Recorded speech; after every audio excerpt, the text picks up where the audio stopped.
Mesdames, Messieurs, bonsoir et bienvenue dans cette édition de Dernière Heure. Les membres du gouvernement se sont réunis en Conseil des ministres ce matin sous la présidence du Premier ministre Emmanuel Ladinga, représentant le chef de l'État.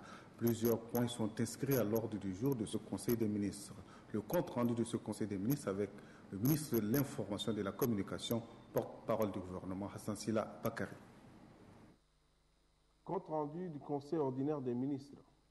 Le Conseil ordinaire des ministres se réunit ce jeudi 9 août 2012 sous la présidence de M. le Premier ministre, chef du gouvernement, par délégation expresse du président de la République, chef de l'État, son Excellence Idriss Déby Itno, et ce, conformément à l'article 100, alinéa 2 de la Constitution.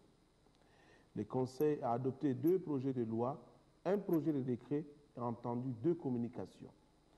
Au titre du ministère des Affaires étrangères et de l'intégration africaine, le Conseil a examiné et adopté un projet de loi autorisant le président de la République à ratifier l'accord évitant la double taxation en matière d'impôts sur les revenus.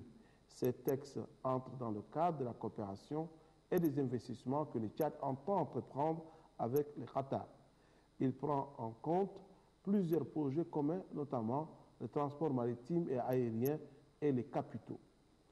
Au titre du ministère de l'Administration du territoire et de la décentralisation, le Conseil a examiné et adopté un projet de loi portant organisation de l'État civil en République du Tchad. Il s'agit de pallier aux insuffisances de l'ordonnance 3, mais aussi et surtout de répondre aux soucis du chef de l'État en matière de protection de l'enfant, notamment l'enregistrement des naissances, des actes de décès et mariage. Bref, ce texte répond aux soucis de gestion et de planification.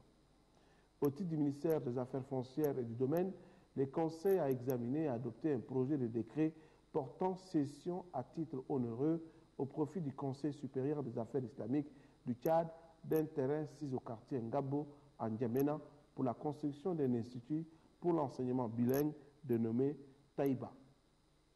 Au titre du ministère du Plan, de l'économie et de la coopération internationale, le Conseil a entendu une communication relative à l'élaboration de la vision du Tchad à l'horizon 2025.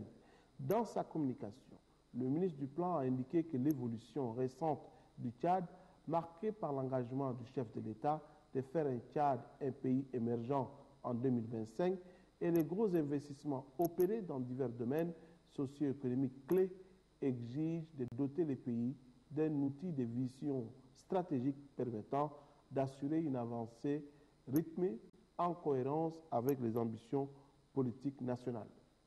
La vision stratégique du président de la République étant définie clairement, il faut donc une méthodologie pour animer et donner corps à cet engagement pris, afin que le document puisse emporter l'adhésion de tous les Tchadiens.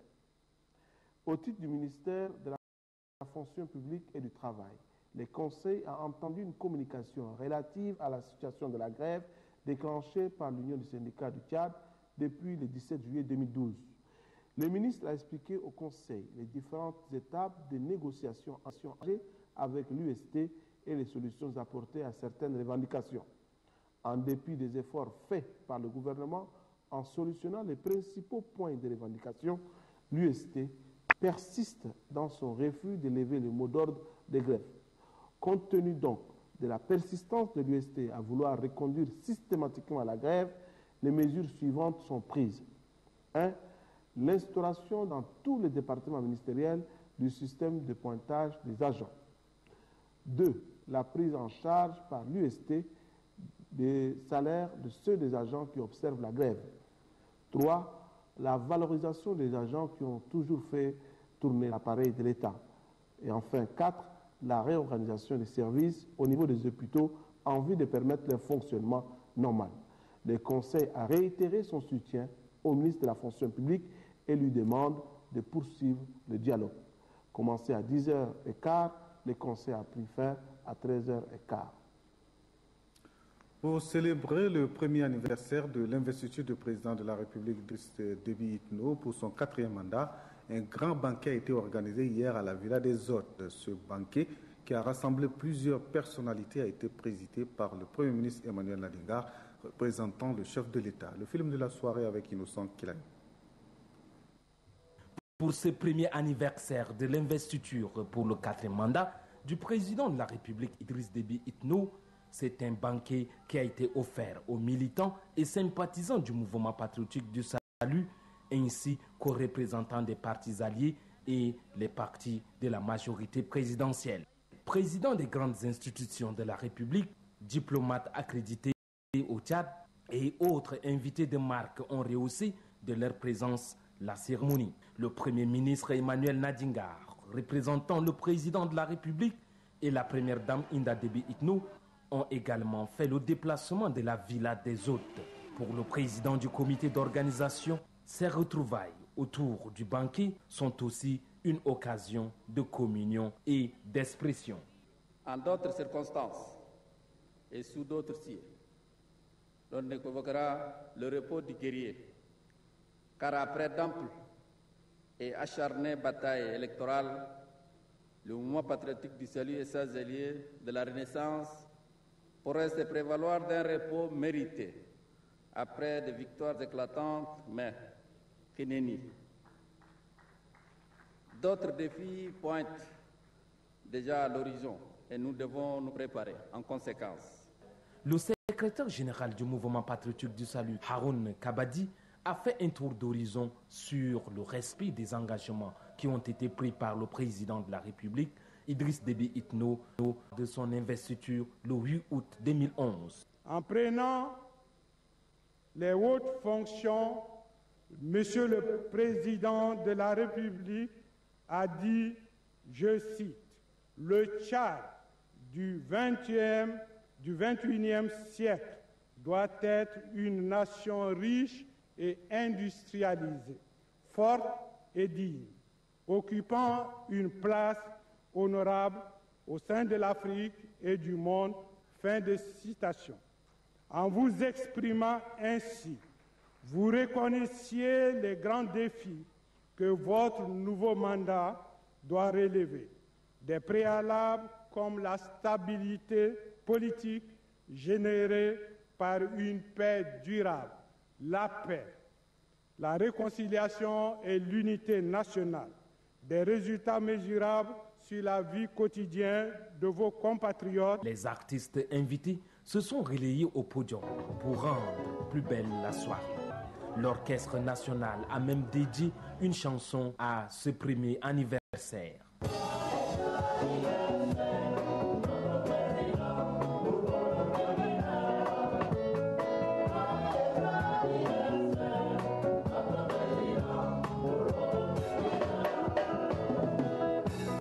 Le partage du gâteau d'anniversaire a été l'un des moments les plus émouvants.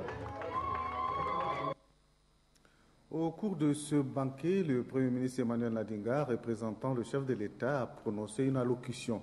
Il a réaffirmé la volonté du chef de l'État d'honorer tous ses engagements. Innocent Kilayou nous propose un extrait de cette allocution. Élu massivement par le peuple tchadien, le président de la République, le président Idriss Déby Itno, a à cœur de partager ce moment avec vous pour vous dire à vous ici, témoins de son élection, et à tout le peuple tchadien, une fois de plus, merci pour la confiance. Mais vous savez que vous avez chargé le président Idriss Déby Itno d'une grande charge. Depuis 1 an, il n'a pas de repos. Vous avez suscité l'espoir du peuple. Vous avez suscité l'espoir du développement du pays. Et vous savez qu'il y a des investisseurs qui défilent dans notre pays. Vous savez qu'il y a un balai d'ambassadeurs qui viennent dans notre pays. Tant et tant de projets. Vous savez qu'il y a des initiatives importantes qui mobilise la jeunesse tchadienne, qui mobilise la femme tchadienne, qui mobilise les Tchadiens tout court. Et cela ne donne pas de répit à notre président de la République. Matin et soir, jour et nuit, il reste à l'écoute des attentes. Il travaille et il travaille sans cesse. C'est pour cela que le président de la République m'a chargé. Il m'a dit de porter à l'endroit des illustres invités que vous êtes, à travers vous tout le peuple tchadien qu'il a élu, que si ces tâches, dans cet élan de la première année, ne l'ont pas retenu, il serait parmi nous, de le représenter et de vous assurer qu'il s'organisera pour fêter à d'autres moments avec vous,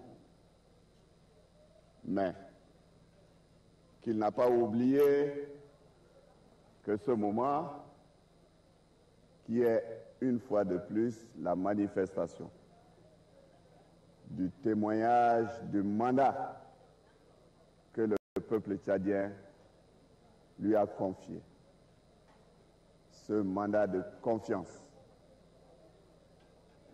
qu'il n'a pas oublié. Il voudrait, à cette occasion de cette manifestation, que nous puissions adresser au secrétaire général du mouvement patriotique du Salut, à tout le bureau politique national, à tous les partis alliés, au comité d'organisation, qui a pensé marquer cet événement pour rappeler à l'esprit cette grande marque de confiance qu'il ne décevra pas le peuple tchadien. De vous adresser tous ces remerciements, de vous assurer de son engagement qu'il portera jusqu'à terme. Et à travers cela, il renouvelle au peuple tchadien son engagement qu'il a pris et qu'il le portera. Je voudrais, pour finir, au nom du président de la République, vous adresser en cette soirée ces salutations. Il m'a dit que c'est un moment de joie. C'est un résultat mérité pour les efforts qui ont été fournis par tous ceux qui sont ici et tous ceux qui ont contribué sur le territoire national à cette grande victoire. Alors, laissez votre cœur aller à grande joie. La forte délégation française qui séjourne au Tchad vient de quitter N'Djamena. Cette délégation composée de l'ambassadeur chargé de l'audiovisuel extérieur et du directeur Afrique de CFI, Canal France International, a été reçue hier par le Premier ministre Emmanuel Nadingar. Le passage du Tchad de l'analogie au tout numérique est au centre des entretiens. Le compte rendu de cette audience avec Ramadeye Hassan.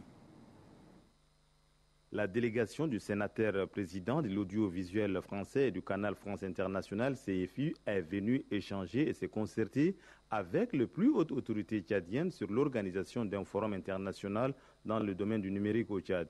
L'un des objectifs de ce grand forum est de réduire le fossé numérique existant entre le Tchad et les pays avancés dans ce secteur. Ces assises visent aussi à offrir d'autres opportunités d'affaires et à faire du Tchad une référence en Afrique. Le Premier ministre Emmanuel Nadingar indique par ailleurs que le Tchad entend poursuivre et intensifier cette révolution numérique à travers d'autres vecteurs de communication. Le sénateur président de l'audiovisuel français, Louis de Brossia, s'est réjoui des efforts consentis par les autorités tchadiennes pour l'entrée des télé-Tchad au numérique. La France est prête à accompagner ce passage. C'est le moment où un paysage audiovisuel tchadien nouveau, renforcé, est en train de se construire. Canal France International CFI qui est bien connu au Tchad depuis très longtemps, qui a accompagné la télévision tchadienne. Il prendra sa part à la demande des autorités tchadiennes. Pour sa part, le directeur Afrique du CFI, Guillaume Pierre, souligne que la télévision joue un rôle important dans la promotion de l'image positive d'un pays, avant d'affirmer que le CFI est disposé à accompagner les autorités tchadiennes pour relever les défis du numérique. La télévision, c'est très important. En ce moment, d'ailleurs, il y a des gens qui regardent la télévision, passent plusieurs heures par jour au Tchad. Et à travers cette petite lucarne, c'est de l'éducation, c'est un regard sur le monde, c'est un regard sur l'Afrique, c'est une compréhension des enjeux de son pays, des enjeux de développement. Quand on aide des journalistes, quand on aide des télévisions, on aide à accompagner tout ça, ces questions de développement, d'éducation. Donc aujourd'hui, le Tchad a des années de développement devant lui et va essayer de développer également un paysage audiovisuel qui reflète tout ça. Nous, on est heureux de pouvoir accompagner ça. C'est un défi magnifique, à la fois pour les Tchadiens et pour nous, à vos côtés. Les deux responsables du monde numérique français ont été accompagnés à la primature du ministre de l'Information et de la Communication, porte-parole du gouvernement Hassan Sila Bakari et du directeur général de l'ONRTV Dubaï Clintoin et de bien d'autres responsables français de l'ambassade de France au Tchad. Point final à cette édition. Demain, en lieu et place, vous retrouvez donc Djibril Seyd Irma. Quant à moi, je vous dis à la prochaine occasion. Au revoir.